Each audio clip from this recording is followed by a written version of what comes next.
మస్తాన్ గారు. సార్ వాసుదేవన్ గారు, good morning. వినపడుతుందా సార్? వినిపిస్తుందండి, మాట్లాడండి. ఇప్పుడు జత్వానీ గారు మొన్న రాత్రి ఇబ్రహీంపట్నం పోలీస్ స్టేషన్కి వచ్చి ఆమె అధికారికంగా ఒక ఫిర్యాదు ఇచ్చారు.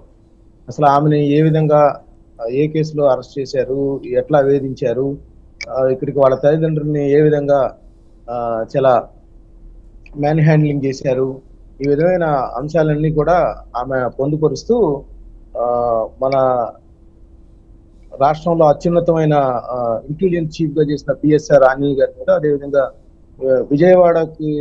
విజయవాడ పోలీస్ కమిషనర్ గా చేసిన కాంతి రాణా మీద, డిసిపి విశాల్ గున్ని, అదేవిధంగా ఇంకా చాలా మంది కింది స్థాయి పోలీసు అధికారుల మీద కూడా ఆమె కంప్లైంట్ చేయడం జరిగింది. దాని మీద ప్రాథమికంగా ఎఫ్ఐఆర్ నమోదు చేశారు. అయితే ఆ ఎఫ్ఐఆర్ లో మాత్రం కుక్కల విద్యాసాగర్ ని ఎవరైతే ప్రధాన నిందితుడు ఉన్నాడో అతను ఏవన్గా చేస్తూ ఎఫ్ఐఆర్ నమోదు చేశారు. కానీ ఆమె ఎవరి మీద అయితే ఫిర్యాదు చేశారో పిఎస్ఆర్ ఆంజనేయులు కానీ, కాంతి రాణా కానీ, విశాల్ గున్ని మీద ఇంకా ఫర్దర్ ఇన్వెస్టిగేషన్ జరిగిన తర్వాత వాళ్ళ పాత్ర ఎంతవరకు ఉంటుంది ఏంటి అనేది వాళ్ళు బేరీజ్ వేసుకున్న తర్వాత వాళ్ళని ఎఫ్ఐఆర్ లో చేర్చడం జరుగుతుంది అనేది అక్కడ అందుతున్న సమాచారం మేరకు మనకి లభిస్తూ ఉంది. యాక్చువల్ గా 2 వారాల క్రితం 2-3 వారాలు అవుతుంది జత్వానీ ముంబై నుంచి ఇక్కడికి రావటం, అదేవిధంగా ముఖ్యమంత్రి గారిని లేదా రాష్ట్ర ప్రభుత్వంలో ఉన్న పెద్దల్ని అందరినీ కలవటం, తనకు జరిగిన అన్యాయాన్ని ఏకరువు పెడతాం, అదేవిధంగా ఈ కేసుకు సంబంధించి ఎవరైతే ప్రత్యేక అధికారిగా ఉన్నారో ప్రశాంతి రాయ్ దగ్గర కూడా ఆమె వాంగ్మూలం కూడా ఇచ్చింది. వాళ్ళ తల్లిదండ్రులు కూడా దానికి సంబంధించి ఏ విధంగా తమకు జరిగిన అన్యాయాన్ని వాళ్ళు ఏకరువు పెడుతూ కూడా వాళ్ళు చెప్పడం జరిగింది. ఇవన్నిటి నేపథ్యంలో చూసినట్లయితే ఇప్పుడు ఒక పకడ్బందీగా పోలీసులు కూడా కాంక్రీట్ గా వాళ్ళకి లభించిన సాక్ష్యాధారాన్ని బేరీజ్ వేసుకొని ముందుకు వెళ్తున్న పరిస్థితి మనం చూసాం. గత కొన్ని రోజులుగా వార్తలు వస్తా ఉన్నాయి. వాళ్ళు ఏంటంటే ఈవినింగ్ కంప్లైంట్ ఇవ్వబోతా ఉంటే మార్నింగే ఫ్లైట్ టికెట్లు పోలీస్ అధికారిని బుక్ చేసుకున్నారు. అదేవిధంగా ఆమెకి 2020లో ముంబైలో కొనుక్కుంటే ఆమె 2018లో అదే చిరునామాతో వారెంట్లు కానీ లేదా నోటీసులు సర్వ్ చేసిన పరిస్థితి.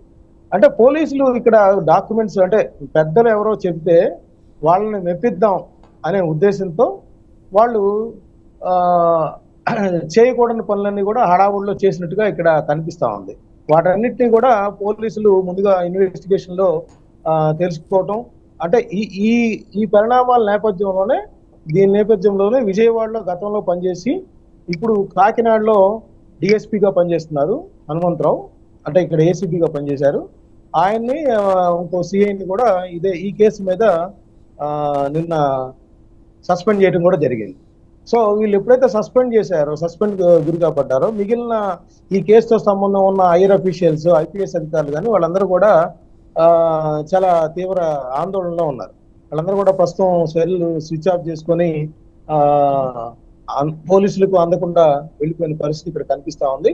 సో రాష్ట్ర ప్రభుత్వం ఈ కేసుకు సంబంధించి పూర్తి స్థాయిలో ముందుకు వెళ్తుంది అనేది స్పష్టం అవడంతో పోలీసు అధికారుల గుండెల్లో రైళ్లు పెరుగుతున్నాయని చెప్పొచ్చు. ఎందుకంటే ఎవరో అంటే ఒక పార్టీ అధికారంలో ఉన్నప్పుడు ఆ పార్టీకి సంబంధించిన పెద్దలు చెప్తే చట్ట వ్యతిరేకంగా ఇట్లాంటి పనులు చేయటం ఎంతవరకు సమంజసం అనే ఒక చర్చను లేవదీసే పరిస్థితి ఇక్కడ వచ్చిందని కూడా మనం చెప్పొచ్చు. ఎందుకంటే ఐపీఎస్ లో ఏం చెప్తారు, ఏ పౌరుడికైనా అన్యాయం జరిగితే వాళ్ళకి న్యాయం జరిగే విధంగా ముందుకెళ్ళమన్నారు. అలా కాకుండా ఇక్కడ ప్రభుత్వంలోని పెద్దలు మరెవరో వెస్టర్న్ ఇంట్రెస్ట్ కోసమో లేదా పారిశ్రామికవేత్త కోసమో ఆయన రక్షించడం కోసమో ఇట్లాంటి పనులన్నీ చేసినట్టుగా ఇక్కడ స్పష్టమవుతుంది. ఒకే రోజు ఆమెమో తీవ్రవాద నేరం చేయలేదు, ఒక హౌస్ ప్రాపర్టీకి సంబంధించిన ట్రాన్స్ఫర్ లేదంటే ఫోర్జరీను సంథింగ్ ఏదైనా అయ్యి ఉండొచ్చు. కానీ వాళ్ళు కొన్ని గంటల వ్యవధిలోనే ముంబై వెళ్ళిపోవటం, ముంబై నుంచి ఆమెను తీసుకురావటం, ఇక్కడ ఒక గెస్ట్ హౌస్ లో పెట్టి వేధించటం, అదేవిధంగా వాళ్ళ తల్లిదండ్రులను కూడా వేధిస్తారని ఆమె ఆందోళన గురి చేయడం ద్వారా వారికి కావాల్సిన విధంగా కేసులకు సంబంధించిన కాగితాల మీద, వైట్ పేపర్స్ మీద సంతకాలు పెట్టించుకోవటం, కొంతమంది మహిళా పోలీసుల చేత కూడా కుట్టారని కూడా ఆమె నిన్న ఇచ్చిన ఫిర్యాదులో పేర్కొంది. అంటే ఒక మహిళ ఫోర్జరీకి సంబంధించిన ఆస్తి ట్రాన్స్ఫర్ కు సంబంధించిన ఒక నేరం చేశారని వాళ్ళు భావించినప్పటికీ కూడా ఇలాంటివన్నీ చేయటం ఎంత 2-3 దశాబ్దాలుగా మీరు రాష్ట్ర రాజకీయాలను నిశ్చితంగా పరిశీలిస్తున్నారు. ఇంత ఇర్రెస్పాన్సిబుల్ పోలీసింగ్ ఎప్పుడైనా మీరు చూసారా? అదే ఇక్కడ అంటే వాళ్ళకి అప్పచెప్పిన బాధ్యతలు అప్పచెప్పిన వాళ్ళు చాలా పెద్ద వ్యక్తులే ఉంటారు అనేది ఇక్కడ స్పష్టమవుతుంది. అంటే ఆ పెద్ద వ్యక్తుల్ని సంతృప్తి పరచడం కోసం వీళ్ళు ఎంత దాకైనా వెళ్ళారనేది కనపడతా ఉంది. అంటే వాళ్ళు కూడా ఊహించుండరు, ఐపీఎస్ అధికారులు కూడా ఈ కేసు ఫర్దర్ గా ఫ్యూచర్ లో ఈ విధంగా తయారవుతుంది, ఈ విధమైన ఇబ్బందులు మనం ఎదుర్కోవాల్సి వస్తుంది అనేది కూడా. అంటే ఐపీఎస్ లాంటి పెద్ద చదువులు చదివి అట్లా వాళ్ళు ఎంపిక కాబడినప్పుడు కూడా, చాలా వెల్ ట్రైన్డ్ అయినప్పుడు కూడా ఇట్లాంటి విషయాల్లో అంటే ఇక్కడ నాకు ఒకటి కనిపిస్తావా, నేరస్తుడు గనక నేరం చేయదలిస్తే ఏదో ఒక చిన్న ఒక సాక్ష్యాన్ని వదిలిపెడతారనేది చెప్తాం. అది నానుడి ఉంటది. ఆ నానుడి వాళ్ళకు కూడా నిజమైంది అనేది ఇక్కడ మనకి వాళ్ళు ఫ్లైట్ టికెట్స్ బుక్ చేయటంలో కానీ, లేదంటే డాక్యుమెంట్స్ తయారు చేయటంలో కానీ, ఆ డాక్యుమెంట్ తయారు చేసేటప్పుడు 18లో ఆమె అక్కడ లేకపోయినా కూడా అక్కడ చిరునామా ఇచ్చి కొనుగోలు చేయడం ద్వారా వాళ్ళ యొక్క అంటే అది తెలివిలేనితనం అనొచ్చు, లేదంటే పెద్దలు మెప్పించే హడావుడిలో వాళ్ళు ఇలాంటి వాటికి పాల్పడ్డారని కూడా మనం ఇక్కడ చెప్పచ్చు. రైట్. ఒకసారి వివేక్ బాబు గారి దగ్గరికి వెళ్దామండి. వివేక్ బాబు గారు ఆమె కాదంబరి జత్వాని ఫైల్ చేసిన కేసు సెక్షన్లు సహా ఎఫ్ఐఆర్ కాపీలు కూడా సోషల్ మీడియాలో వచ్చేసినాయి. ఇర్రెస్పాన్సిబుల్ పోలీసింగ్ బహుశా గడిచిన 3-4 దశాబ్దాల్లో ఇంత చేయట్లేదేమో. ఉన్నది, లేదంటే లేదు. అందరూ ఘటన సమర్థులే. ఇంతకుముందు రాష్ట్రాన్ని పరిపాలించిన వాళ్ళు ఆ రోజు సోషల్ మీడియా లేదు, లేకపోతే ఇంత అవేర్నెస్ లేకపోవడం వల్ల కొన్ని బయటపడిపోయి ఉండకపోవచ్చు. కానీ ఈరోజు చూశారు కదా, ఆమె వెళ్ళి కంప్లైంట్ ఇచ్చారు. అండ్ ఒక ఇద్దరి మీద క్రమశిక్షణ చర్యలు మొదలైనాయి. ఇక 3 ఐపీఎస్ల చుట్టూ గేమ్ మొదలవుతుంది. అంటే బీటింగ్ అరౌండ్ ద బుష్, చెట్టు మొదళ్ళ మీద కొడుతున్నారు. ఆ చెట్టు కోలటం పెద్ద కష్టం కాదు. కానీ దేశవ్యాప్తంగా ఐపీఎస్ల మీద మరక అనేది ఆంధ్రప్రదేశ్లోనే పడిందంటే రేపొద్దున ఇటు ఆంధ్రప్రదేశ్ క్యాడర్ ఎంచుకోవడానికి ఐపీఎస్లు వెనకం చేస్తారేమో, జంకుతారేమో. వాసుదేవన్ గారు, ముందుగా మీకు ప్యానల్ సభ్యులకు అలాగే 99 వీక్షకులందరికీ శుభోదయం. మీరు అన్నట్టు మచ్చ పడకుండా ఉండాలని కోరుకుంటున్నాను. అలాగే గత 5 ఏళ్ల పాటు రాష్ట్రంలో జరిగిన విపరీతాలలో అంటే పైనుంచి కింది వరకు రాజకీయపరమైన వ్యక్తుల గురించి పక్కన పెడితే, ముఖ్యంగా ఎగ్జిక్యూటివ్గా ఎవరైతే కార్యనిర్వాహక అధికారులుగా ప్రజలకు ప్రభుత్వానికి మధ్య వారధిగా ఉంటూ పార్టీలకు అతీతంగా సర్వ్ చేయాల్సిన వ్యక్తులు అధికార పార్టీకి ఇంతగా బైండ్ అయిపోయి, ఒక భయం కావచ్చు, బెదిరింపులు కావచ్చు, లేకపోతే స్వామి భక్తి అనుకోవాలనో తెలియదు, కానీ ఈ స్థాయిలో గవర్నమెంట్కు బైండ్ అయి పనిచేయడం అనేది నాకు తెలిసి ఇంతవరకు అలా ఎప్పుడు ఏ గవర్నమెంట్లో చూడలేదు. అంటే అంతగా భయపెట్టారో తెలియదు, కానీ ఒక సిన్సియర్ పోలీస్ ఆఫీసర్లుగా పేరొందిన వాళ్ళు కూడా ఇప్పుడు ఇందులో ఇన్వాల్వ్ అయ్యి ఉండి వాళ్ళ పేర్లు రావడం అనేది కూడా అత్యంత విచారకరం, అత్యంత బాధాకరం కూడా. అయితే ఎందుకు ఇంతగా చేశారు గత గవర్నమెంట్లో అంటే, ఒకటి వాళ్ళకు ఎనలేని ధైర్యం ఇచ్చిన మాజీ ముఖ్యమంత్రి. అంటే నేను అనుకుంటే ఏదైనా చేయగలను, వ్యవస్థలు కావచ్చు, అధికార యంత్రాంగం కావచ్చు, లేకపోతే చట్టం కావచ్చు, ఇంకోటి ఇక విలువలు విశ్వసనీయతలుగా అది చెప్పక్కర్లేదు ఆ డైలాగ్. సో నేను ఏమనుకుంటే అది జరుగుతుంది, చెయ్యాల్సిందే అనే ఒక సంకేతాన్ని పంపించారు. అలాగే విపరీతమైన స్వామి భక్తితో పోస్టింగ్ల విషయంలో, లేకపోతే వారికి అనుకూలంగా పనిచేయాలనే కొందరు అధికారుల అత్యుత్సాహం కూడా ఇంతటి విపరీతంగా, అంటే నిన్న ఎఫ్ఐఆర్ లో కొన్ని విషయాలు బయటకు వచ్చాయి. అంటే ఆమె వ్యక్తం చేసిన, అది మరి అనొచ్చో లేదో పబ్లిక్ డొమైన్ లో, ఆమె వ్యక్తిగతంగా శానిటరీ ప్యాడ్స్ కూడా మార్చుకోవడానికి కూడా నాకు సమయం ఇవ్వలేదు అనేంతగా నన్ను హింసించారు, నన్ను అంతగా ఇబ్బంది పెట్టారు అనే మాట కూడా ఆమె చెప్పడం అనేది ఇది ఏ స్థాయికి తీసుకెళ్లారు. అంటే మాకు నచ్చకపోతే, లేకపోతే మేము చెప్పింది వినకపోతే మేము ఏ స్థాయికైనా దిగజారుతాము, లేకపోతే మేము ఏ స్థాయికైనా వెళతాము అనే కోణాన్ని ఈ కేసు ద్వారా బయట పెట్టాలనుకున్నారు. అయితే వాళ్ళు ఏమనుకున్నారంటే, నెక్స్ట్ గవర్నమెంట్ మాదే వస్తుంది, లేకపోతే మేము దీన్ని అణిచివేస్తాము, పెద్ద విషయం కాదు, లేకపోతే దీనికి ఎవిడెన్సెస్ పెద్దగా లేవు అని అనుకున్నారేమో, భ్రమపడ్డారేమో. సాక్షాత్తు ఐపీఎస్ స్థాయి వ్యక్తులు ఆ స్థాయికి వెళ్ళారేమో అని ఆ స్థాయిలో మేము దాన్ని హ్యాండిల్ చేయగలము ఒకవేళ బయటకు వచ్చినా అని అనుకొని చేశారేమో, కానీ కర్మ వదిలిపెట్టలేదు. అయితే వాళ్ళు పెట్టిన సెక్షన్ లో ఒకసారి చెప్తాను. ఐపీసీ 192 ఫ్యాబ్రికేటింగ్ ఫాల్స్ ఎవిడెన్స్, అది తప్పుడు సాక్ష్యం, 7 years ఇంప్రెస్మెంట్ దానికి. అండ్ ఐపీసీ 211 పెట్టారు, false charge of offence made with intent of injure. Next వచ్చేసి పబ్లిక్ సర్వెంట్ అంటే 218 సెక్షన్ ఏం పెట్టారంటే, public servant framing incorrect record or writing with the intents to save person. అంటే రకరకాల కేసులు, ఆ కేసులు ఇంటెన్షన్స్ వాళ్ళ అధికారంలో ఉన్నప్పుడు ఫాల్స్ ఎవిడెన్స్ సృష్టించడము, తర్వాత వాటిని ఫ్యాబ్రికేట్ చేయడము, తర్వాత 220 wrongful act with commitment to punishment, wrongful act with committing the exercises legal authority, so to confess somebody else. So బలవంతంగా ఫాల్స్ చేసి బెయిలబుల్ నాన్ బెయిలబుల్ అండి. ఈ సెక్షన్స్ మొత్తం 6 సెక్షన్లు పెట్టారు. కొన్ని నాన్ బెయిలబుల్ ఉన్నాయి, కొన్ని బెయిలబుల్ ఉన్నాయి, విత్ 7 years శిక్ష పడేటివి ఉన్నాయి. సో ఐపీసీ 467 ఫోర్జరీ సంబంధించిన సెక్షన్ పెట్టారు. అండ్ 420 మనకు అందరికీ తెలిసిన సెక్షనే, సో చీటింగ్, డిస్ఆనెస్టీ. అండ్ 469 వచ్చేసి forgery that committed to harm somebody's reputation. So ఆమె రెప్యుటేషన్ కలిగిన వ్యక్తి కాబట్టి ఆమెను ఫోర్జరీకి పెట్టి ఆమె రెప్యుటేషన్ ని దెబ్బతీసే 469 కూడా పెట్టారు. అండ్ 471 చెప్పారు, ఎలక్ట్రానిక్ రికార్డ్స్ జెన్యూన్ గా వాటిని ఫోర్జరీ చేసిన అది ఒక ఎలక్ట్రానిక్ డివైజెస్ కూడా దానికి సంబంధించి పెట్టారు. అండ్ రెడ్ విత్ 120B పెట్టారు. అలాగే 66 ఐటీ యాక్ట్ 2000 యాక్ట్ ఒకటి పెట్టారు. సో ఇవన్నీ కూడా జెన్యూన్ గానే కేసులు, అది ఐ మీన్ సెక్షన్స్ కరెక్ట్ గానే పెట్టారు. ఆవిడ ఏదైతే చెప్పిందో అది ఈ ప్రభుత్వంలో కరెక్ట్ గానే పోలీస్ అధికారులు సెక్షన్లు అయితే నమోదు చేయడం జరిగింది. నేనేమంటున్నానంటే, ప్రభుత్వాలు 5 ఏళ్లకు ఒకసారి మారుతుంటాయి, లేకపోతే కంటిన్యూ అవుతూ ఉంటాయి. కానీ ప్రజలకు సర్వీస్ చేయాల్సిన వ్యక్తులు ఒక పార్టీకో లేకపోతే ఒక నాయకుడికో బైండ్ అయ్యి ఎలా పబ్లిక్ ను హరాస్ చేస్తారు, అది తప్పు. అది కూడా లీగల్ గా తప్పు, మారల్ గా తప్పు, ఎథికల్ గా తప్పు. దట్టు ఐపీఎస్ స్థాయి వ్యక్తులు. అది ఇక్కడ సమస్య. ఐపీఎస్ స్థాయి వ్యక్తులే ఈ స్థాయిలో ఇలాగ చేస్తే ప్రజలకు పూర్తి స్థాయిలో భరోసా పోతుంది.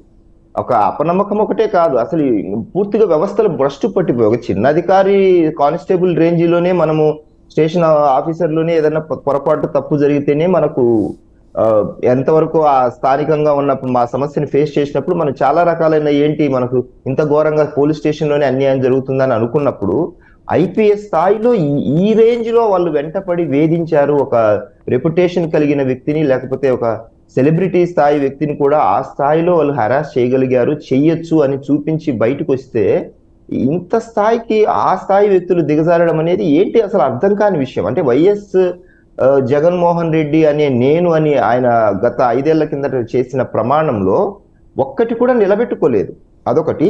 అలాగే వారధిగా ఉండాల్సిన అధికారులకు ఈ స్థాయిలో వాళ్ళకు ఫ్రీడమ్ ఇచ్చి, లేకపోతే నాకు సంబంధించిన వ్యక్తులు వాళ్ళకు మీరు ఎలాగైనా వాళ్ళకు ఫేవర్ చెయ్యాలి, వాళ్ళు ఇర్రెస్పెక్టివ్ ఆఫ్ ఏ ఏరియానా పర్లేదు, అంటే ఎక్కడో బీరకాయ పీచు సంబంధం కావచ్చు, లేకపోతే బీరకాయ పీచు అంత స్నేహం ఉన్నా సరే కూడా నా మనిషి అని అనుకున్నాక వాళ్ళకి మీరు చెయ్యాల్సిందే అనే ఒక ఇంటెన్షన్, ఒక ఆర్డరు వాళ్ళని ఈ స్థాయిలో దిగజార్చి ఆమెను ఆ స్థాయిలో హరాస్ చేసినందుకు ఈ రోజు జరుగుతున్న ఈ రెండోదండి వివేక్ బాబు గారు. రెండో అంశం మళ్ళీ మీ దగ్గరకు వస్తే ఒకసారి పాదయాత్ర వెంకటేశ్వర రెడ్డి గారి దగ్గరికి వెళ్దాం. లేళ్ల అప్పిరెడ్డి, తలసల రఘురామ్, దేవినేని అవినాష్ మంగళగిరి పోలీసులకి ఏం చెప్పారు, ఏమేం కన్ఫెస్ చేశారు? చాలా కన్ఫెస్ చేశారట.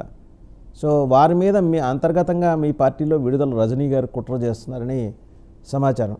ఒక్కళ్ళొక్కళ్ళని పొగబెట్టి ఆమె పంపించేస్తుంది, వైసీపీని నెమ్మదిగా ఖాళీ చేయించే కార్యక్రమం అంతా ఆమె తీసుకున్నారని చెప్పేసి మీ పార్టీ సోషల్ మీడియాలోనే కొన్ని చోట్ల ఇలాంటి వార్తలో వదంతులో రౌండ్ చేస్తున్నాయి. ఒక్కసారిగా ఫోకస్ అంతా విడుదల రజనీ గారి మీదకి ఎందుకు వెళ్ళింది? అండ్ ఏం లీక్స్, ఆమె ఏమైనా టీడీపీ కోవర్ట్గా పనిచేస్తున్నారా? ఈ సందేహాలు కూడా వచ్చినాయి బయటికి. వెంకటేశ్వర రెడ్డి గారు నమస్తే అండి. మీకు 99 వీక్షకులకి, ప్యానెల్లో ఉన్న పెద్దలకి, రాష్ట్ర ప్రజలకి శుభోదయం. ఒకసారి పార్టీ ప్రతిపక్షంలోకి వచ్చిన తర్వాత అధికార ప్రభుత్వం, కొత్తగా వచ్చిన అధికార ప్రభుత్వం ప్రజాపాలన మర్చిపోయి ప్రతిపక్షం గత ప్రభుత్వం ఏం చేసింది, గత ప్రభుత్వంలో వాళ్ళు ఏం చేశారు, గత ప్రభుత్వంలో జరిగినవన్నిటినీ మాట్లాడుకుంటూ ఇప్పుడున్న రాష్ట్రంలో ఉన్న సమస్యల్ని, మనం ఇచ్చిన మాటల్ని, మనం ఎలా అధికారంలోకి వచ్చాం, ఎందుకు అధికారంలోకి వచ్చాం, ఏం చెయ్యాలన్న విషయాల్లో కనీసం మర్చిపోయి అన్ని గతం విషయాల మీదే 100 రోజులు పూర్తయింది అధికారంలోకి వచ్చి. 100 రోజులు పూర్తి చేస్తే వేళ్ల మీద లెక్క పెట్టుకుంటే ఈ 100 రోజుల్లో ఈ ప్రభుత్వం అధికారంలోకి వచ్చిన తర్వాత ఏం చేశాము, ఏం చేయగలిగింది అనేది గనక మనం ఒకసారి బేరీజ్ గనక వేసుకుంటే ఈ 100 రోజుల పరిపాలనలో గత ప్రభుత్వంలో జగన్ అది చేశాడు, జగన్ ఇది చేశాడు, గత ప్రభుత్వ అధికారులు అది చేశారు, గత ప్రభుత్వ అధికారులు ఇది చేశారు, గతంలో అప్పు అయింది మేము ఇప్పుడు ఏం చేయలేకపోతున్నాం, ఆ గతంలో ఇది ఉంది మేము ఇది చేయలేకపోతున్నాం, గతంలో వాళ్ళన్నీ ఏం చేశారు మేమేం చేయలేకపోతున్నాం. చివరికి అల్టిమేట్ గా యాతావాత ఈ ప్రభుత్వం అందరు కలిపి చెప్పొచ్చేది ఏంటంటే గత ప్రభుత్వం అలా చేసింది కాబట్టి ఇప్పుడు మేమేం చేయలేకపోతున్నాం, ఏం చెయ్యము, చేయలేము, చేయజాలము, అది వాడు చెప్పదలుచుకుంది. ఇకపోతే ఇక అప్పిరెడ్డి గారి విషయానికి వచ్చినప్పుడు ఇవన్నీ సహజంగా పుకార్లు పుట్టడం ఇవన్నీ సహజం. ఈ ప్రభుత్వం కేసు పెట్టింది, ఆ ప్రభుత్వం కావాలని అరాచకాలకు గురి చేస్తుంది. ఇందులో మళ్ళీ ఇంటర్నల్ గా ఫలానా వాళ్ళు ఇలా చేశారు అని చెప్పడం అనేది దారుణమైన విషయం. ఇంకొక మాట నేనేమంటానంటే ఇప్పుడు జత్వాని, పరిమళ జత్వాని గారి విషయం గురించి పెద్దలందరూ బాగా విశ్లేషించారు. అసలు విషయం ఏంటంటే ఎంత బాగా విశ్లేషించినా ఆమె ఇచ్చింది జస్ట్ కంప్లైంట్ మాత్రమే, జస్ట్ కంప్లైంట్ మాత్రమే. ఆ కంప్లైంట్ లో ఏం జరిగింది, వెంకటేశ్వర రెడ్డి గారు కంప్లైంట్ మాత్రమే ఇస్తే ఎటువంటి ఎవిడెన్స్ లేకుండా, లేకపోతే వాళ్ళ ఇన్వాల్వ్మెంట్ లేకుండా ఇద్దరు పోలీస్ అధికారులని సస్పెండ్ చేయరు కదా, సస్పెండ్ చేయరు కదా. అదే చెప్తున్నాను. గత ప్రభుత్వంలో జరిగిన జత్వానీ కేసుని ఆధారంగా తీసుకొని, ఆమె ఇచ్చిన కంప్లైంట్ ని ఆధారంగా తీసుకొని ఇప్పుడు ఒక కంప్లైంట్ కేసు పెడతారు, కోర్టుకి వెళ్తారు. కోర్టులో ఆమె అన్ని నిరూపించుకోవాలి కదా, అప్పుడు కదా ఆమె చెప్పినవన్నీ నిజాలని మనం ధృవీకరించగలిగేది. ఆమె చెప్పినవన్నీ నిజాలని ఎలా చెప్పాలి? ఆమె ఇచ్చింది కంప్లైంట్, ప్రభుత్వం కంప్లైంట్ కట్టింది, కేసు కట్టింది, కోర్టుకి అప్పచెప్తుంది. కోర్టులో న్యాయ విచారణ జరగాలి. న్యాయ విచారణలో నిరూపించుకోగలిగితే ఆమె చెప్పినవన్నీ నిజాలనేది అర్థమవుతుంది. ఇంకొక విషయం ఏంటంటే ప్రభుత్వం ఏం చేస్తుంది అంటే ఇందులో గతంలో జరిగిన ప్రభుత్వంలో జరిగిన ముంబాయి ఒక నటి పరిమళ నత్వాన గురించి అన్యాయం జరిగిందని చెప్పేసి టోటల్ ఎంటైర్ ప్రభుత్వం చాలా సీరియస్ గా తీసుకొని ఇక్కడ ఆంధ్రప్రదేశ్ లో పనిచేసిన ప్రభుత్వ అధికారుల మీద నిర్ణయాలు వెంట వెంటనే తీసుకొచ్చుకుంటుంది. మంచిది కాదనట్లేదు, మంచి పని చేస్తుంది.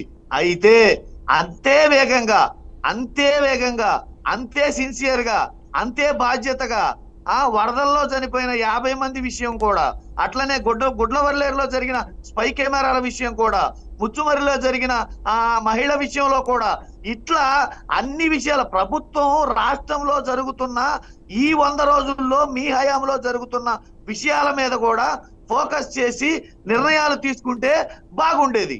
అది వదిలేసి చేస్తారండి. వాళ్ళు వచ్చి 100 రోజులే అయింది. మీ 5 ఏళ్ల పరిపాలనలో అరాచకం మీద ఇప్పుడు మనం మాట్లాడుతున్నాం. 100 రోజులకి మళ్ళీ మనం మాడదాం. నేను అడిగేది ఏంటంటే 5 లక్షల రూపాయల చీటింగ్ వ్యవహారానికి 2 లక్షల రూపాయలు పెట్టి టికెట్లు కొనుక్కుంటారు ఎవరైనా? అండ్ అది కూడా ఆ లాజిక్ ఎట్లా మిస్ అయ్యారండి నాకు అర్థం కాదు. ఆమె కంప్లైంట్ ఇచ్చిన తేదీకి ముందరే వీళ్ళు ఎలా టికెట్లు బుక్ చేసుకుని వెళ్ళిపోతారు అంటే తాళం వేశారు, గొళ్ళెం మరిచారనమాట.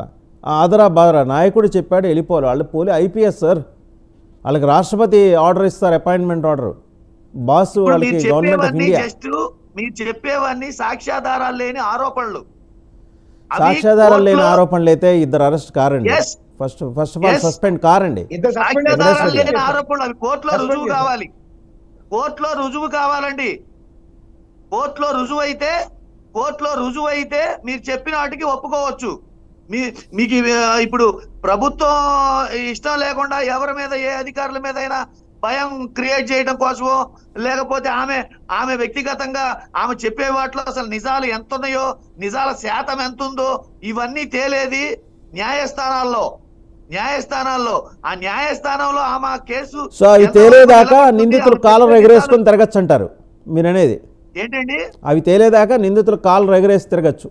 లేదా కాలం లేని Why టీ not? షర్ట్లు వేసుకుని తిరగచ్చు. అంటే ఆరోపణలు ఎవరు పడితే వాళ్ళు చేసేసి ఎంత ఏమంటే పడితే అట్లా పోలీస్ చేసేసి ఇష్టం వచ్చినట్టు పోలీస్ ఆ దగ్గర నుంచి ప్రభుత్వం వారి కేసులు కట్టేస్తే, డీజీపీకి వెళ్ళిన రిపోర్ట్లో ఉన్న అంశాలు నేను అసలు చెబుతున్నానండి. వాటన్నిటిని నిజాలు డీజీపీకి అనుకొని సబ్మిట్ ఆ చేసిన ప్రాణాలు రిపోర్ట్లోని పోగొట్టుకో. అంశాలు నేను మీకు జుడిషియరీ చెప్తున్నా. వెంకటేశ్వర రెడ్డి గారు లెట్ జుడిషియరీ మీ కంప్లీట్ వ్యవస్థ ఎందుకుంది? Let me complete Venkateswara Reddy garu డీజీపీకి చేరిన రిపోర్ట్లోని అంశాలు 5 లక్షల రూపాయల కేసు, అది చీటింగ్ కేసు. దాంట్లో వీళ్ళని పట్టుకోవటానికి వీళ్ళు బొబ్బిలి యుద్ధంలో సైనికుల మాదిరి ఫ్లైట్ ఎక్కి ముందరే వెళ్ళిపోవటాలు, కంప్లైంట్ కన్నా ముందరే వెళ్ళిపోవటాలు, అరెస్ట్ చేయటాలు. 5 లక్షలకు కానీ వీళ్ళు చేసిన ఖర్చు 7 లక్షల రూపాయల పైన. దీంట్లో పోనీ మీరు సాధించింది ఏంటంటే వీటీపీఎస్ గెస్ట్ హౌస్లో ఆమె నుంచి ఇంట్రాగేట్ చేయడం ఇల్లీగల్. పోనీ అక్కడ కూడా తెలివితేటలు ప్రదర్శించలేదు కనీసం. అంటే అన్నీ ఎక్కడెక్కడ కేసులు కట్టుకుంటూ వచ్చారు, డేట్లలో తారుమారు, కంగారు. ఇవన్నీ కూడా మీరు చెప్తున్నవన్నీ కూడా 5 లక్షల కేసు, బొబ్బిలి యుద్ధంలో లాగా పోయారు, ఇవన్నీ కూడా నిరూపణ లేని ఆరోపణలు, సాక్ష్యాధారాలు లేని, నిరూపణ లేని ఆరోపణలు. వాళ్ళ మీద కట్టుకథలు అల్లి ఒక ఎలివేషన్స్ క్రియేట్ చేసి ఒక ఏదో చెప్పి ఎంతో ఘోరం జరిగిందని చెప్పేసి వాళ్ళ మీద ఏదో కట్టుకథలమ్మి భయభ్రాంతులకు గురి చేయడానికి తప్పితే కేసులో వాస్తవాలు కోర్టులో మాత్రమే తేల్తాయి. ఆమె చెప్పే మీరు ఫిక్స్ అయ్యారు, కోర్టులోనే మాట్లాడుకుందాం మిగిలిన అన్ని విషయాలను. ఒకసారి మస్తాన్ నిజమా కాదా చెప్పండి. డీజీపీకి ఇచ్చిన రిపోర్ట్లు ఈ అంశాలు ఉన్నాయా లేవా చెప్పండి. ఏంటండి మస్తాన్ గారిని అడుగుతున్నాను. మస్తాన్ గారు సార్, ఇప్పుడు వెంకటేశ్వర రెడ్డి గారు చెప్తున్న అంత పేలవంగా ఏం లేదు కేసు. ఎందుకంటే ఈ కేసుకి సంబంధించి 2 వారాల క్రితం లేకపోతే 18 రోజుల క్రితం కాదంబరి జత్వాని ఇక్కడ కంప్లైంట్ చేసినప్పుడు ప్రాథమికంగా ఒక ప్రభుత్వంలో ఉన్న అధికారుల మీద కంప్లైంట్ వచ్చినప్పుడు ప్రాథమికంగా విచారణ చెప్పారు. అక్కడ ప్రత్యేక అధికారిని నియమించారు, ప్రశాంతి రాయని నియమించారు. ఆ నియమించిన నేపథ్యంలో ఆ కేసు పూర్వపరాలు, ఆ కేసులో ఎంత హ్యాండెడ్ గా వెళ్ళారు, కాకినాడలో ఉన్న వ్యక్తి ఇక్కడికి ఎందుకు వచ్చారు, ఎవరి ఆదేశాలతో వచ్చారు, లేకపోతే ఆమె ఇచ్చిన కంప్లైంట్, ఆ కుక్కల విద్యాసాగర్ ఇచ్చిన కంప్లైంట్ మీద ఆధార్ కార్డులు ఎవరైతే వేరే ఒక టిటిడి లెటర్ కోసం ఇస్తే దాన్ని తీసుకొచ్చి కంప్లైంట్ గా ఎట్లా పెట్టారు, ఇవన్నీ కూడా వెల్లడైనాయి. ఆ వెల్లడైన నేపథ్యంలోనే హనుమంతరావుని లేదా ఇంకో శ్రీని కూడా సస్పెండ్ చేశారు. వాళ్ళ మీద అరెస్ట్ కాదు, ముందు సస్పెండ్ చేయడం అంటే చాలా పెద్ద విషయాలు. అంటే ఒక ఉద్యోగిని ఒక యూనిఫార్మల్ డిపార్ట్మెంట్ లో క్రమశిక్షణ ఉల్లంఘించినందుకు గాను వాళ్ళని ఇంకా ఫ్రేమింగ్ కూడా జరుగుతుంది, కేసులు ఫ్రేమింగ్ కూడా జరుగుతుంది. ఎందుకు అలా చేసావు, ఎవరు ఆదేశాల మీద చేసావు, ఇవన్నీ జరుగుతూ ఉన్నాయి.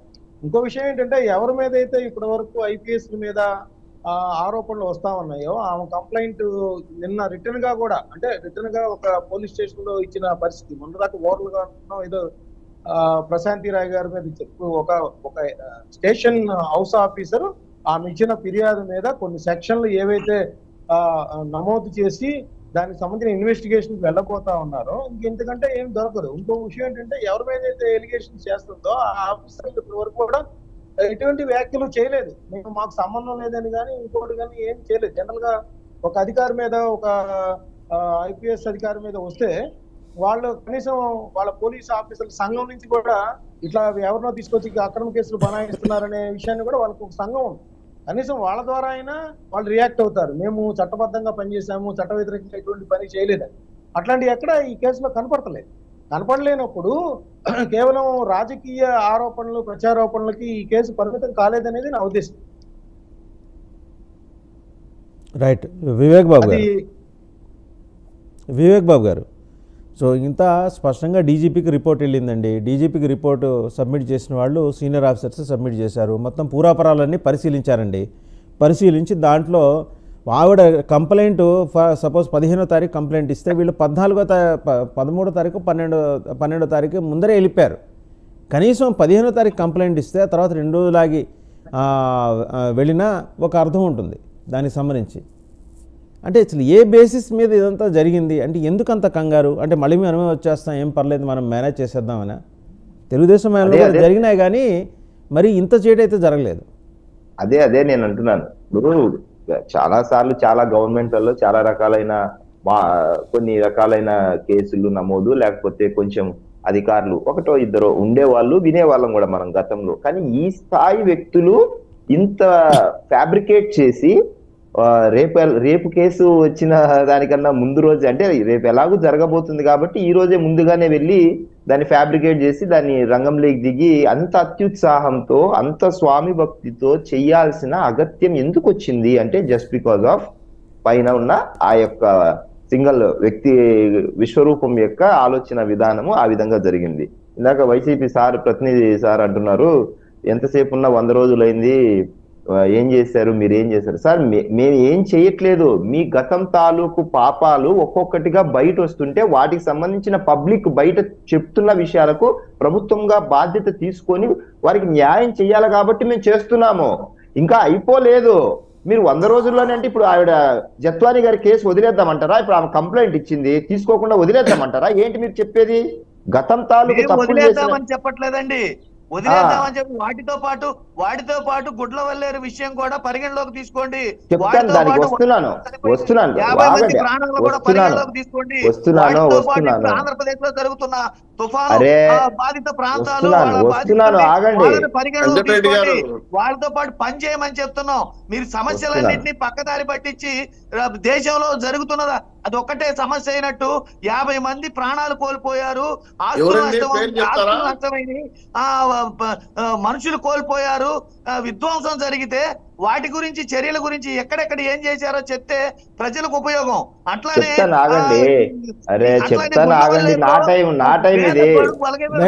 వెంకటేశ్వర రెడ్డి గారు ఆయన మాట్లాడివ్వండి. వెంకటేశ్వర రెడ్డి గారు ఆయన మాట్లాడివ్వండి. ఇంకా చౌదరి గారు కూడా మాట్లాడాలి.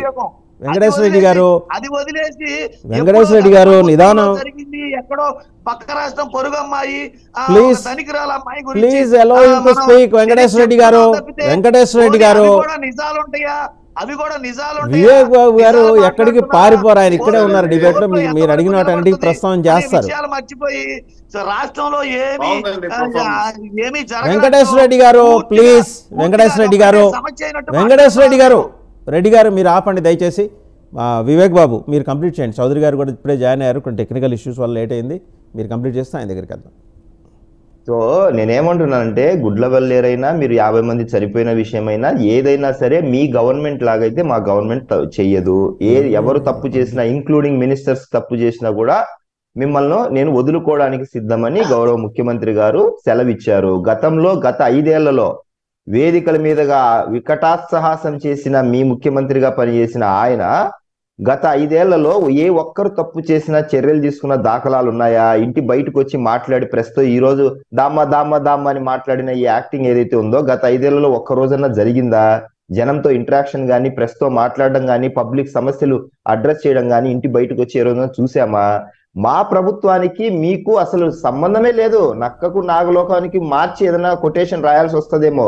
మేము నిత్యం ప్రజలతో ఉండి మినిస్టర్స్ కానీ, ఎమ్మెల్యేలు కానీ, ముఖ్యమంత్రి గారు కానీ, ఉప ముఖ్యమంత్రి గారు ఎవరైనా సరే గ్రౌండ్ లో ప్రతి సందర్భంలో పబ్లిక్ తో డైరెక్ట్ ఇంటరాక్షన్ కలిగిన వ్యక్తులము. మీరు మాతో కంపేర్ చేయొద్దు దయచేసి. అలాగే మీరు అంటున్న గుడ్లవేరులేరు ఘటన సంబంధించినది ఏ ఆధారాలున్నా ఎవరు ఎక్కడ ఉన్నా కూడా ఇంచి బయటకు వచ్చినా కూడా తప్పకుండా చర్యలు తీసుకోవడానికి ఈ రోజు కూడా సిద్ధమే. కాకపోతే అది ఏం జరిగింది అనేది అక్కడ ఏమీ లేదు. పోలీసు వాళ్ళకు ఒక్క చిన్న ఎవిడెన్స్ కూడా దొరకలేదు అనేది. ఇంకోటి 50 మంది చనిపోయారు అంటున్నారు వరదలకు సంబంధించినది. 50 మందికి సంబంధించిన వరదలకు సంబంధించినది బుడమేరుకు సంబంధించిన ఎక్స్టెన్షన్ 2017లో అప్పుడు ప్రభుత్వంగా ఉన్న చంద్రబాబు గారి ప్రభుత్వంలో బుడమేరుకు సంబంధించిన నిధులు ఇచ్చినప్పుడు దాన్ని ఎక్స్టెన్షన్ చేయకోకుండా పక్కన పెట్టి జీవోలన్నీ రద్దు చేసిండేది మీ ముఖ్యమంత్రిగా పనిచేసిన ఆయన. దానికి సంబంధించిన 5 ఏళ్లలో ఏం చేసినారు అనేది దానికి చెప్పకుండా దానికి సంబంధించిన వరదలకు సంబంధించిన చనిపోయినారు అనేది ఓవర్ ఫ్లడ్ వచ్చి రైట్. చౌదరి గారి దగ్గరికి వెళ్దామండి. చౌదరి గారు కొంచెం ఆలస్యంగా జాయిన్ అయ్యారు, ముందర వారి దగ్గరికి వెళ్దాం. చౌదరి గారు 2 అంశాలు. అమ్మాయి కాదంబరి జత్వాని కేసు చాలా పాథటిక్గా ఉంది, అంటే చదవడానికే బాధాకరమైన విషయం. మహిళలకు సంబంధించిన ఇష్యూస్ ఉన్నప్పుడు వాటిని కూడా అడ్రస్ చేసుకోనీయకుండా ఆమెను టార్చర్ చేసిన తీరు గురించి ఆవిడ ప్రస్తావన చేశారు. ఆవిడ ఎఫ్ఐఆర్ చూస్తే మీ దగ్గర కూడా కాపీ ఉంటుంది, చూస్తే మీకు అర్థమవుతుంది.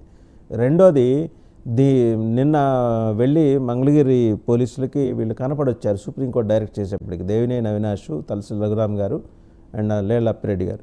సరే వాళ్ళే లోపల ఏం మాట్లాడుకున్నారు అనేది. మూడోది మీకు కోవట్టుగా మారారు, పనిచేస్తున్నారని ఆరోపణలు ఎదుర్కొంటున్న విడుదల రజనీ కారణంగానే మొత్తం వైసీపీ ఖాళీ అవుతుంది, షీఈ్ వర్కింగ్ ఫర్ టీడీపీ అని చెప్పి ఒక భయంకరమైన ఎలిగేషనో వదంతో సోషల్ మీడియాలో ట్రోల్ అవుతుంది. మీరు కూడా ఏంటంటే పేరెంటానికి వచ్చిన ముత్తైదులాగా టీడీపీ కూడా ఏం మాట్లాడట్లేదు దాని మీద. అసలు అంటే మేము ఎందుకు రెస్పాండ్ కావాలని అనొచ్చు మీరు, అంటే మీకు కన్వీనియంట్ ఆన్సర్ ఒకటి ఉంటుంది రెడీగా, అదేదో చేసుకున్న ఆరోపణలకి. ఇక 4వ అంశం ఏంటంటే మనం ప్రధానంగా ప్రస్తావన చేసుకోవాల్సింది అమితాబ్ బచ్చన్ గారి నుంచి పవన్ కళ్యాణ్ గారికి ప్రశంస.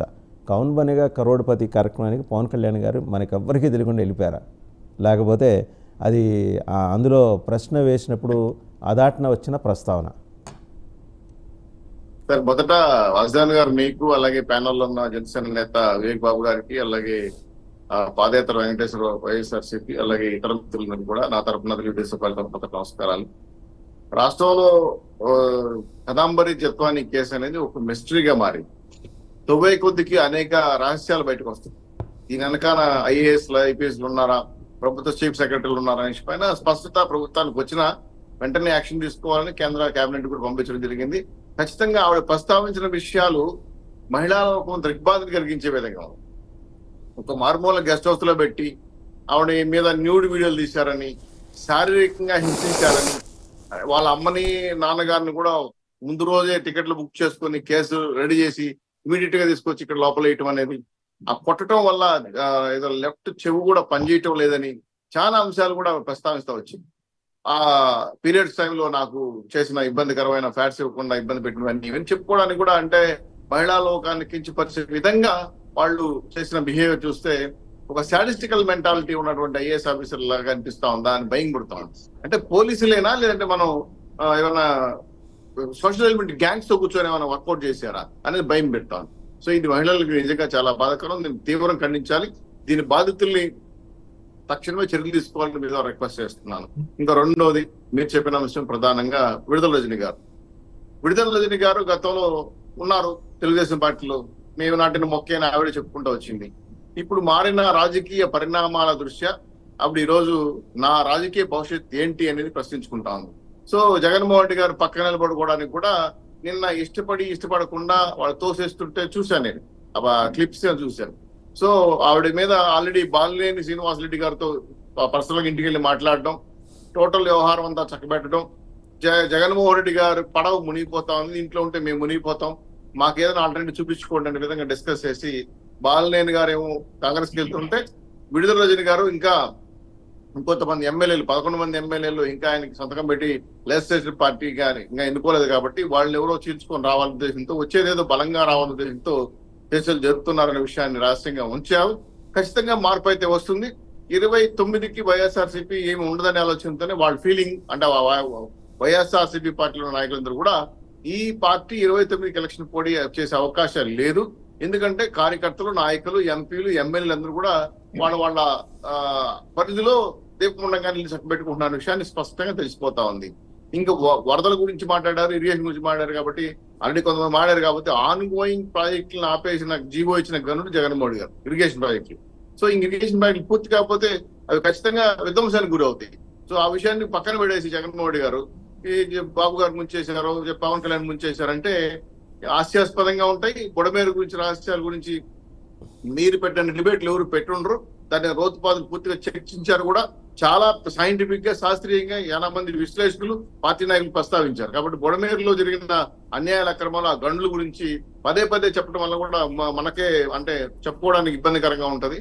ఇది పూర్తిగా బుడమేరు యొక్క ముంపు కారణం జగన్మోహన్ రెడ్డి గారు ఇరిగేషన్ ప్రాజెక్టులు రద్దు చేయటం, జీవోజీ ఆపేయటం, ఆన్ గోయింగ్ ప్రాజెక్టులు ఆపేయటం, పూర్తిగా వాటిని ఎటువంటి ఆల్టరేషన్స్ చేయడానికి, అలాగే వాటి యొక్క ఇరిగేషన్ ప్రాజెక్టులు డెవలప్ చేయడానికి మాత్రం నిధులు కేటాయించుకోవడం బాధాకరం. గతంలో 30% కేటాయించారు, ఈయన వచ్చిన తర్వాత 9% కేటాయించారు, ఆ తర్వాత 3% కూడా వర్క్ చేయలేదు. సో టోటల్ గా ఇరిగేషన్ ప్రాజెక్టులు పడకేయడానికి కారణం అది. నెక్స్ట్, రాష్ట్రం అంతా కూడా ఈరోజు ప్రత్యేకంగా చూస్తున్నది, అందరూ కూడా ఆలోచిస్తున్నది కూడా ఈ శాంతి భద్రతల విషయం పైన, చత్వాని విషయం కావచ్చు, మీరు అన్నట్టు ఈరోజు వరదల విషయం కావచ్చు, లేదా జగన్మోహన్ గారు చేస్తున్నటువంటి వాదనలు కావచ్చు. వచ్చిన వరదలకు వచ్చిన వ్యక్తి ఒక క్రిమినల్ చూడడానికి వచ్చాడు. ఆ క్రిమినల్ తో మాట్లాడిన తర్వాత విజయవాడకు వచ్చేది సాయం చేస్తాడు అనుకున్నారు, చేయకపోగా ₹1 కోటి అని చెప్పేశాడు. ఎవరికి ఇచ్చారో, మీకు ఇచ్చారో, మాకు ఇచ్చారో తెలియదు. కాబట్టి పూర్తిగా కష్టాల్లో ఉన్న ప్రజలను ఆదుకోవాలి వదిలేసి చాలా బాధ కలిగించే అంశం ప్రకటన చేశారు. చివరి అంశం, మీరు చెప్పిన అంశం పవన్ కళ్యాణ్ గారు. ఒకప్పుడు రంగులు మూసుకునే వాళ్ళు రాజకీయాలు పనికొస్తారా, ఈ ఓటు చాలా మంది మా వాడారు. ఇది పవన్ కళ్యాణ్ గారు, ఎన్టీ రామారావు గారు దాన్ని నిరూపించారు. ఈరోజు నేను ఒకప్పుడు పవన్ కళ్యాణ్ చూసిన తీరు, ఇప్పుడు నేను చూస్తున్న పవన్ కళ్యాణ్ తీరు చూస్తే క్వైట్ ఆపోజిట్ గా ఉంది. చాలా మెచ్యూరిటీ తో చాలా శాస్త్రీయంగా ప్రతి అంశాన్ని పరిశీలించి క్షుణ్ణంగా శాస్త్రీయంగా మాట్లాడేది కాకుండా ఆయన నడుపుతున్న శాఖల పైన పట్టు సాధించుకోవడానికి ఎంత సమయాన్ని కేటాయించి ఆచరణలోకి వెళ్ళి పిఠాపురం కాడ నుంచి కింది సర్పంచ్ వరకు జీతాలు పెంచడం విషయంలో కానీ, ఎన్ఆర్జీఎస్ ఫండ్స్ రిఫ్లెక్ట్ చేయడం కానీ, స్వతంత్ర దినోత్సవం సందర్భంగా వాళ్ళకి అలికేట్ చేసిన ఫండ్స్ కానీ, వాళ్ళ గౌరవ వేతనం పెంచడంతో పాటు గాంధీజీ కలగన్న గ్రామ స్వరాజ్యాన్ని నిలబెట్టడానికి కోసం చేస్తున్న ప్రయత్నం అనేది చాలా అభినందనీయం. ఒక యాక్టర్ గా ఉన్న వ్యక్తి ఇంత అద్భుతమైన రాజకీయ పొలిటీషియన్ గా ఎదుగుతా వస్తున్నాడంటే వాళ్ళతో ఉన్న వాళ్ళే ఆశ్చర్యంగా చూస్తున్నారు. అందుకనే కేబీసీలో ఆ ప్రశ్న వేశారు. జూన్ 24న ఏపీ డిప్యూటీ సీఎంగా బాధ్యతలు తీసుకున్న స్టార్ హీరో ఎవరని. అంటే అంత ప్రధానంగా ప్రస్తావన అమితాబ్ బచ్చన్ చేశారు అంటే దేశవ్యాప్తంగా పవన్ పాపులారిటీ ఏంటనేది అది తెలియజేస్తుంది. అండ్ ఇంటర్న్ మనం ఇంకో విషయం చూస్తే అమితాబ్ గారికి ఈయన పెద్ద ఫ్యాన్ పవన్ కళ్యాణ్ గారు. సో అట్లా వాళ్ళిద్దరి మధ్య బాండేజ్ ఉంది. కానీ ఏంటంటే జనరల్ కేబీసీ లాంటి పెద్ద ప్రోగ్రాంలో బాగా పాపులర్ అయితే కానీ ఆ వ్యక్తుల గురించి లేకపోతే పర్టికులర్ అంశాల గురించి ప్రస్తావన రాదు, ఆయన తయారు. So that indicates Pavan power ఏంటనేది. ఎస్, మీరు అన్నట్టు బ్రాండ్ ఆంధ్ర రాష్ట్రానికి బ్రాండ్ అంబాసిడర్ గా కూడా భవిష్యత్తులో ఆయన అభివృద్ధి చెందే అవకాశాలు ఉన్నాయి. ఎందుకంటే ఆయన ఆలోచన విధానాన్ని, ఆయన బాడీ లాంగ్వేజ్ ని, ఆయన బిహేవియర్ ని, రాజకీయ పరిపక్వతని మార్చుకుంటూ వస్తున్నాడు. అమితాబ్ బచ్చన్ ప్రస్తావించాడంటే అసలు ఆంధ్ర రాష్ట్రం నుంచి తెలుగువాడుగా, ఒక నటుడుగా, మెగా ఫ్యామిలీతో వాళ్ళ సంబంధాలు ఉండొచ్చు, కానీ యాక్టింగ్ వేరు, రాజకీయాలు వేరు. రాజకీయాలు అదే మహారాష్ట్రలో శౌచాలయ గురించి ఆయన ప్రస్తావించలేదు కదా. ఆంధ్ర రాష్ట్రంలో ఒక తెలుగు నటుడు గురించి రాష్ట్ర రాజకీయాలు ప్రభావితం చేస్తున్నాడు, మంచి మార్పును తీసుకొస్తున్నాడు, ఒక ముఖ్యమంత్రిగా ఉప ముఖ్యమంత్రిగా ఎదిగాడని చెప్పడం అనేది చాలా గర్వించదగ్గ విషయం. పవన్ కళ్యాణ్ గారి ఫ్యాన్స్ కానీ, జనసేన పార్టీ వాళ్ళకి కానీ ఇది ఒక మంచి బూస్టప్ అయ్యే అవకాశం కూడా ఉంది. దాన్ని ఆదర్శంగా తీసుకొని చాలా మంది నాయకులు కూడా ముందుకెళ్ళాలి, అదే విధంగా పనిచేయాలని కూడా ఒక ఆదర్శమైన మోడర్న్ వ్యక్తిగా డెవలప్ అవుతున్నాడు అంటే పవన్ కళ్యాణ్ గారికి చాలా చాలా చాలా చెప్పాలంటే వివేక్ బాబు గారు కేబీసీ ప్రస్తావన నిజంగా ఒక బూస్ట్ పార్టీకి, జనసేనకి. అంటే మీరు ఇంకా ఎంత బాధ్యతగా పనిచేయాలని చెప్పే ఎందుకు ఆయన ఆ రకమైన సజెషన్ ఇచ్చుంటారనుకుంటున్నా. అంటే కేబీసీకి సంబంధించిన ప్రశ్నలు చాలా ఇంటెలెక్చువల్ క్వశ్చన్సే ఉంటాయి, దాదాపుగా అందరూ మనకు తెలిసిన విషయమే ఆ విషయము. అయితే బచ్చన్ గారు మొదటి నుంచి కూడా అనుబంధము అనే విషయమే కాకుండా సమాజానికి ఉపయోగపడే అలాంటి కొంచెం విషయాలు కూడా అప్పుడప్పుడు చెప్తూ ఉంటారు ఆయన షోలో ఇన్ బిట్వీన్, ఏదైనా ఒక కొత్త విషయాన్ని ప్రజలకు తెలియచేయాలనే కోణంలో. సో పాపులారిటీకి సంబంధించిన మా అధినేతకు ఆల్రెడీ ఆయన ఇతర భాషల్లోకి ఇప్పుడు పాన్ ఇండియా సినిమాలు అనేటివి ఆయనకు మొదటే వచ్చింది ఆఫర్. బట్ ఆయన సినిమాలకు కేవలం నా ఆదాయ వనరు, లేకపోతే నేను జస్ట్ దానికి నా అవసరం కోసం చేసే సినిమాలు తప్ప నేను అంత హెవీ బడ్జెట్ లేకపోతే నేను పెద్ద సూపర్ స్టార్ ను దేశవ్యాప్తంగా పాపులర్ అవ్వాలని ఆయనకు ఉద్దేశాలు లేకపోవడంతో మొట్టమొదటి పాన్ ఇండియాగా బాహుబలి రూపాంతరం చెందింది. బట్ అంతకు ముందే ఆయన కన్నడలో కానీ లేకపోతే అటు హిందీలో కానీ తమిళ్లో కానీ తీస్తామన్నప్పటికీ కూడా ఆయన అంత ఇంట్రెస్ట్ చూపలేదు. మొదటి నుంచి నేను యాక్సిడెంటల్ నటుడిని అని చెప్పుకుంటున్న ఉద్దేశం కాబట్టి తీసుకోలేదు. సో ఇప్పుడు ఆయన ఇతర భాషల్లో కూడా ఆయన మార్కెట్ ను పెంచాలనే ఉద్దేశంతో బడ్జెట్ పెంచి ఇప్పుడు దాదాపు 3-4 సినిమాలు తీస్తున్నారు. సో ఆటోమేటిక్ గా ఆయన ఇప్పుడు కొన్ని మన సౌత్ వరకు తెలిసిన రాష్ట్రాల వరకు తెలిసిన వ్యక్తి ఇప్పుడు తొందరలో ఆ సినిమాలు కూడా పాన్ ఇండియా లెవెల్లో వస్తే అప్పుడు తప్పకుండా ఆయన పాపులారిటీ కాదు, ఆయన ద్వారా రాష్ట్రం యొక్క పేరు కూడా, అలాగే ఆయన పరిపాలనలో ఎలా జరుగుతోంది, తన శాఖలు 5 శాఖలకు సంబంధించినది అనేది తప్పకుండా దేశవ్యాప్తంగా ఎలివేట్ అయ్యే అవకాశం అయితే కనిపిస్తుంది. ఎందుకంటే మన గుర్తింపు, మన గౌరవం, మనం చేసే యాక్టివిటీస్ మన యొక్క పనితీరు ద్వారానే గుర్తింపు పొందాలి తప్ప వేరే ఇతర మార్గాలుగా లేకపోతే ఏదైనా చెడు సంప్రదాయంగా గుర్తింపు పొందకూడదు అనేది ఆయన నమ్మే విధానం, అలాగే మేము కూడా నమ్మే విధానం. కాబట్టి ఆయన తప్పకుండా ఆయన శాఖలకు సంబంధించినది పనితీరులో ఒక ఉప ముఖ్యమంత్రి స్థాయిలో ప్రజలకు బాధ్యతగా పనిచేసే విషయంలో ఎంత రోల్ మోడల్ గా ఇతరులకు ఉంటారు అనే విషయాన్ని కూడా మనం రానున్న 5 రోజుల్లో ప్రజలందరికీ కాదు దేశవ్యాప్తంగా ఉన్న మోడీ గారు ఆల్రెడీ ప్రమాణ స్వీకారాన్ని రోజే చెప్పారు కాబట్టి, పార్లమెంటరీ కమిటీ మీటింగ్ లోనే చెప్పారు కాబట్టి, ఆందే అని తుఫాన్ అనే సందర్భంలో చెప్పారు కాబట్టి, సో ఆటోమేటిక్ గా ఆ సమయంలోనే దేశవ్యాప్తంగా అందరికీ ఎవరి పవన్ కళ్యాణ్ అనే వ్యక్తి ఈ రోజు దేశానికి ఎన్డీఏ కూటమిలో ఇంత ప్రాముఖ్యతమైన రోల్ పోషిస్తున్నారనే కోణాన్ని కూడా మనం ఆ రోజే ఎస్టాబ్లిష్ అయిపోయింది. సో ఇక రానున్న రోజుల్లో పనితీరు ద్వారా ప్రజలకు ఎంత మేలు చేశారనేది పైనుంచి కింది వరకు అందరూ తెలుసుకుంటారని నేను నమ్ముతున్నాను. మస్తాన్ గారు కూడా ప్లీజ్ క్విక్లీ కంక్లూడ్. అంటే ఒక మంచి ప్రస్తావన చేశారు వివేక్ బాబు గారు కానీ చౌదరి గారు. కౌన్ బనేగా పవన్ కళ్యాణ్ ప్రస్తావన అంటే నిజానికి 8 సంవత్సరాల క్రితం యునైటెడ్ కింగ్డమ్ తెలుగు అసోసియేషన్ అంటే లండన్ లో ఉన్న తెలుగు అసోసియేషన్ వాళ్ళు పవన్ కళ్యాణ్ని ముఖ్య అతిథిగా పిలిచి ఆయన చేత మోటివేట్